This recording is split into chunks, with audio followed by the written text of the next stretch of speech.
क्या तहरीक इंसाफ और इस्टेब्लिशमेंट के बीच जो एक टसल है, कशीदगी है जो नज़र आ रही है, इसको दूर करने के लिए आपस में मुज़ाकरात करने चाहिए? आप भी तो जलमबाजों से मिलते रहे, अगर इमरान खान मिल ले तो कोई हर्ज तो नहीं है? मिले ना, मैं मिलता नहीं रहा, मेरी सिर्फ एक मीटिंग हुई है उनके साथ। नहीं, आपने कहा ना इसमें कोई हर्ज नहीं है। बिल्कुल मिले ना, किसने रोका है? वो तो दोबारा आप मिलने फिर मिल लेंगे आप। अभी बतौर कन्वीनर अवाम पाकिस्तान पार्टी भी आप मिले होंगे। किसको? जनरल आसिम मनी मैं किसी को नहीं मिला। क्यों नहीं मिले? जरूरत नहीं है, मेरा कोई ताल्लुक नहीं है इस मामले से। अच्छा, पहले तो चलो और बात, मुझे अगर कोई मशवरा करना चाहे तो मैं बिल्कुल पब्लिकली जाके मिलने पे आपके ख्याल में अगर मुझे मेरे साथ कोई ऐसी चीज़ है, मेरे पास नॉलेज है जिसको मुल्क को फ़ायदा मिल सकता है, मुझे प्राइम मिनिस्टर साहब बुला लें, उनको भी मिल लूँगा, जो बुला लें मिल लूँगा, जो भी फ़ायदा उठाना। हमारा पाकिस्तानी तो है ना, मेरी सिटीजनशिप तो ख़त्म नहीं हुई ना। नहीं बिल्कुल वो तो नहीं वापस लिया आपने। सर ये बताए ना कि एस्टैब्लिशमेंट और पीटीआई के दरमियान राब्ते होने चाहिए, मुज़ाकरात होने चाहिए। सर एस्टेब्लिशमेंट जाने और पीटीआई जाने, बतौर एक सियासतदान आपके ख्याल में मौजूदा हालात के अंदर ये इस बात? देखिए, अगर वो फरीक हैं एक दूसरे के तो बिल्कुल बैठकर ये मामला तय होगा, लेकिन ये मामलात अगर आपने तय करने हैं इसको एक बड़े प्लेटफॉर्म पर तय करें। आज ये बात तो दुरुस्त है ना कि आपस में फरीक बन गए ना, एस्टेब्लिशमेंट और पीटीआई फरीक हैं, ये बात तो हम सब मानते हैं ना। आप रोज़ अखबार बात भरे होते हैं, आज ही वो ये कह गया तो ये कह गया। आज एक ज़रूरत मुल्क की भी है, यहाँ एक मुल्क भी है बदकिस्मती से, यहाँ सिर्फ फौज नहीं है या पीटीआई नहीं है, पीएमएलएन, एक मुल्क भी है, 24 करोड़ अवाम पाकिस्तान पार्टी भी है, 24 करोड़ लोग भी है। अवाम पाकिस्तान पार्टी कुछ नहीं मानते, हम अभी तक फ्री नहीं बने, हमें रहने दें।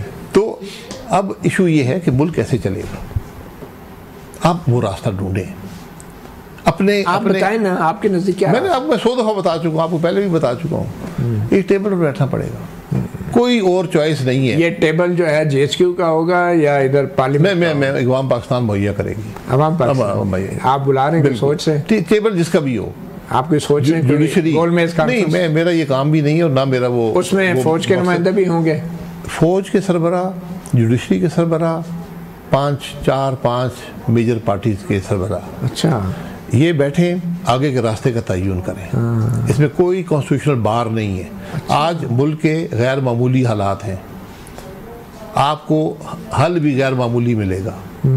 आपके मुल्क को स्टेबिलिटी चाहिए, कंटिन्यूटी ऑफ पॉलिसी चाहिए, आपको रिफॉर्म का एजेंडा चाहिए, ये किसी जमात के अंदर ये सलाहियत नहीं है। तो ये बात आप वज़ीर-ए-आज़म बनने से पहले नवाज शरीफ को बताते ना कि भाई बैठी आप क्या कर रहे हैं? उस वक्त तो मुल्क चल रहा था मेरे भाई। किधर चल रहा था? आप कैसे आए फिर? जिस तरीके से चल रहा था, किसने तोड़ा, क्यों तोड़ा?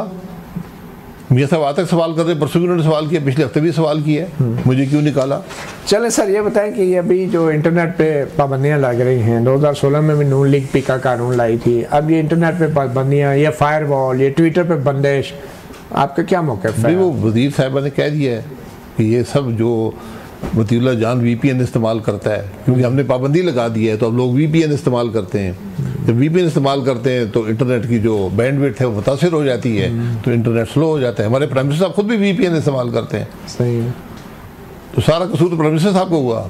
ये तो हुकूमत ही VPN वाली तो आपके ख्याल में ये दुरुस्त है या गलत है? क्या बात? अवाम पाकिस्तान क्या सोचते हैं इस बारे में? अवाम पाकिस्तान के अवाम क्या सोच रहे हैं ये पता करें पहले। दुनिया अरबों डॉलर इन्वेस्ट करती है इंटरनेट की स्पीड तेज़ करने के लिए कि लोगों, क्योंकि आज इंटरनेट जो है ये हवा की तरह है, इसके बगैर आपकी ज़िंदगी अब मफलूज हो जाते हैं। ऑक्सीजन, हर चीज़ आज इस पे चलती है। सही, आज आप अपनी पूरी ज़िंदगी गुजार सकते हैं इस छोटी सी डिवाइस पर, लेकिन इसको चाहिए स्पीड। जितना आप स्लो करेंगे इतना आपकी इकॉनमी मुतासिर होगी। तो ये बात किसको समझ नहीं आ रही? जिसने भी ये प्राइम मिनिस्टर को समझ नहीं आ रही, वो तो खुद VPN ने, ये किस प्राइम मिनिस्टर साहब ने किया। अच्छा, प्राइम मिनिस्टर कर रहा है, और तो कोई ताकत? और मतीउल्लाह जान ने किया है। अच्छा, VPN इस्तेमाल करके। भाई मैं तो देखा टेक्निकल आदमी नहीं हूँ, मुझे मुल्क की वजीर बता रही है कि सर क्या वो पंजाबी कहते गल साढ़े ते आ गई तो सुलह ही कर लो। आपने कहा कि ये एक फौजी अफसर का, एक कोर्ट मार्शल का मामला है, तो ये वो फौजी अफसर है जिसके बारे में आपके लीडर, साबिक लीडर माजरत के साथ नवाज शरीफ बराह रास्त नाम लेकर इल्ज़ाम लगाते रहे। जनरल बाजवा, जनरल फैज़ ने किया, और फिर हाई कोर्ट के एक जज इन फौजी अफसर का नाम लेके कहते रहे कि जब DGI थे और उसके चंद हफ्ते बाद आप वज़ीर आज़म भी बन गए कि ये मुदाखलत करते रहे, उनसे मुलाकातें करते रहे, शरीफ ख़ानदान को ज़मानतें नहीं देनी, हमारे 2 साल की मेहनत ज़ाय हो जाएगी, ये वो वाले फौजी अफसर हैं। तो आप कहते हैं ये कोई बहुत मामूली फौजी अफसर थे?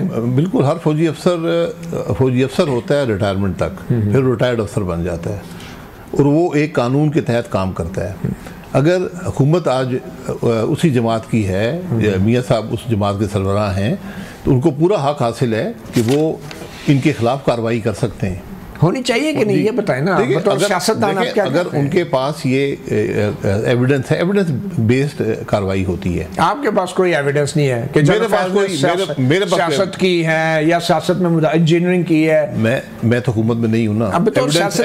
एविडेंस आपके पास हो तो आपको कार्रवाई बिल्कुल करें, आपकी ये हक है। अगर कोर्ट के पास कोई एविडेंस है, बिल्कुल कार्रवाई कर सकते हैं, उनके खिलाफ चार्जेस हैं। आपको तो कोई शिकायत नहीं है जनरल फैज से? मुझे कोई शिकायत नहीं। आपकी मुलाकातें रही हैं उनसे या उनके? मेरी जिंदगी में 2 मुलाकातें हुई हैं। अच्छा।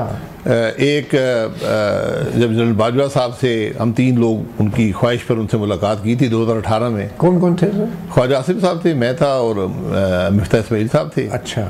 और मियाँ साहब से पूछ के हमने मुलाकात की थी और उसमें सिर्फ इकॉनमी डिस्कस हुई थी। उसमें बाजवा साहब थे और फैज़ साहब थे। पहली दफ़ा मैंने फैज़ साहब से। सागडार साहब नहीं थे उसमें? नहीं, सागडार साहब उस वक्त मुल्क में नहीं थे। मुल्क में नहीं थे। तो ये हुकूमत ख़त्म, ये जब आप 2018 की बात है, जब आप केयर टेकर गवर्नमेंट से पहले की आपकी गवर्नमेंट थी? नहीं जी, ये हुकूमत PTI की बन गई थी।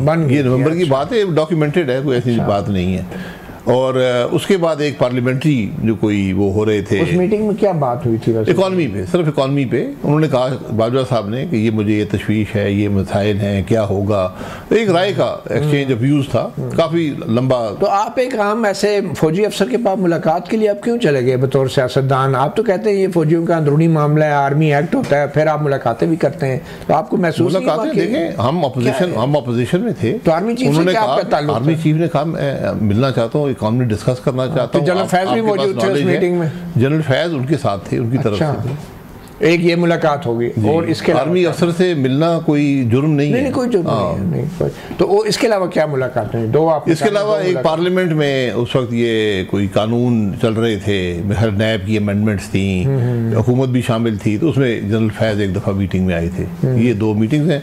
उसके बाद पिछले 4-6 महीने में 2-3 शादियों में मुलाकात हुई है। अच्छा। तो ये जो आप फौज के अफसरान से मईशत के बारे में बहस करने गए या गुफ्तगू करने गए या तबादला ख्याल करने गए, तो फौज के जो अफसरान हैं इनका मईशत से क्या लेना देना? इनकी क्या एक्सपर्टीज़ है? आप जैसा आदमी जिसका एक बड़ा एक्सपीरियंस है, वो भी इनके नहीं, वो भी उनका भी अपने किस कैपेसिटी में वो आपसे कैपेसिटी में, फौज भी इस मुल्क का हिस्सा है। अच्छा। उनके पास भी अपने इकोनॉमिक विंग्स हैं, वो देखते हैं मुल्क की इकॉनमी कहाँ जा रही है। उनका क्योंकि इकॉनमी उनका हिस्सा होता है, उनको बजट इकॉनमी वहीं से आता है। अच्छा।